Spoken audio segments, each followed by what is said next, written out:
Hey leaders and friends, it's me, Ali, your embodied leadership coach. And today, as the title of this video suggests, I want to talk about when you have something that you want to say, but out of fear of being too much, you talk about it behind someone's back instead of saying it to their face. And I want to start by introducing a concept to those of you who aren't familiar. There's not necessarily a name for it, but it does support our emotional intelligence in that I believe that I am an empty vessel and emotions and thoughts pass through me. And when we feel a certain way, we have something that we want to get off our chest and we don't, imagine that energy getting stuck within ourselves. It gets stuck, and when something gets stuck, it grows and it metastasizes. So similar, if someone is showing up late to a meeting and you want to be the leader and you want to hold them accountable, but you have this fear that, oh my gosh, like they're not going to like me, or I'm going to be too much, or it's going to derail them from, what they're doing in their life, or maybe they've got something, all the excuses. The feeling that we have of resentment, of frustration, of disappointment stays inside, and it grows and it grows and it grows. And then, as we all know, it can't just keep growing without some sort of reaction.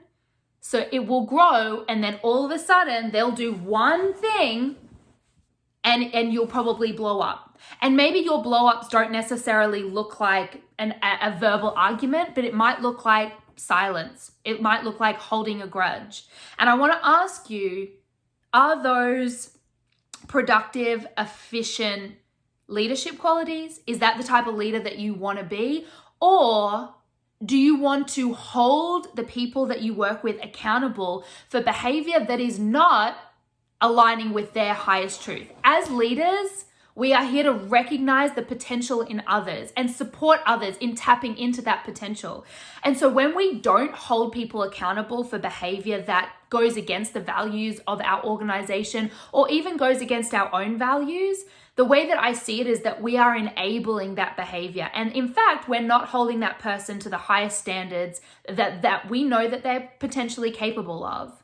And so when we speak about people behind other people's backs, we're actually we're preventing our higher self from being unleashed as well. We're operating in the same kind of light. We're enabling these negative parts of our personality, or parts of ourselves that don't align with our higher self. So I want to really encourage you to, the next time someone does something and you don't show up as your higher self in your highest leadership potential, and instead you talk to someone about it behind their back, I really want you to stop and imagine me speaking to you and be like, and saying to you, is this in your highest power as a leader?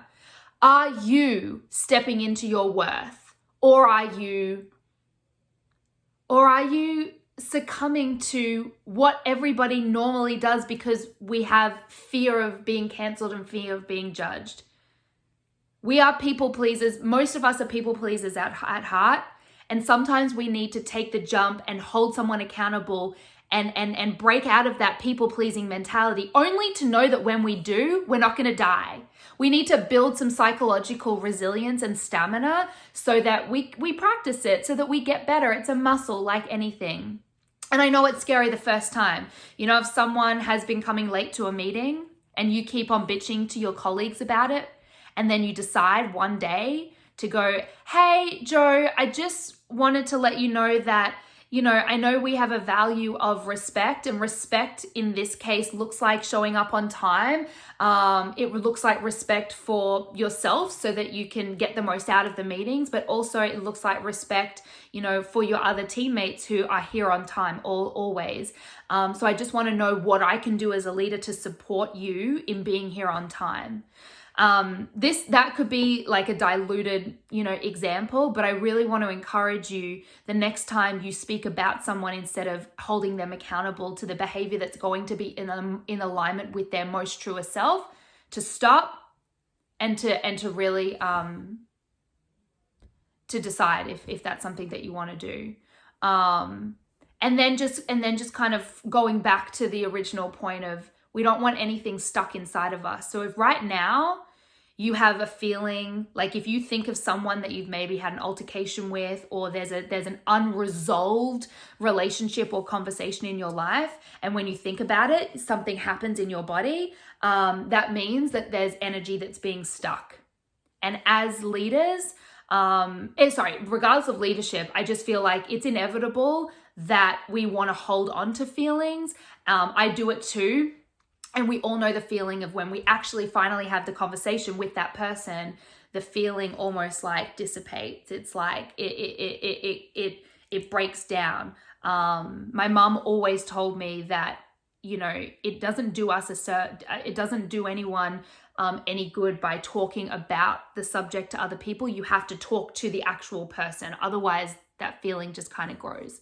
So hopefully this video caught your attention, and potentially you've had some sort of spark of like, oh, there's this person that keeps on doing this, but I have not held them accountable. And now knowing through this video that accountability looks like holding that person to their highest potential, which is what leaders do, instead of enabling this, you know, negative behavior. Because going back to the example of someone being late, if they're showing up late to meetings, chances are they're showing up late to family events, to relationship catch-ups, to friend catch-ups, and you might be the person that supports their shift in behavior because you had the courage as a leader to go first and to hold this person to their absolute highest standard, and to hold them accountable to better behavior.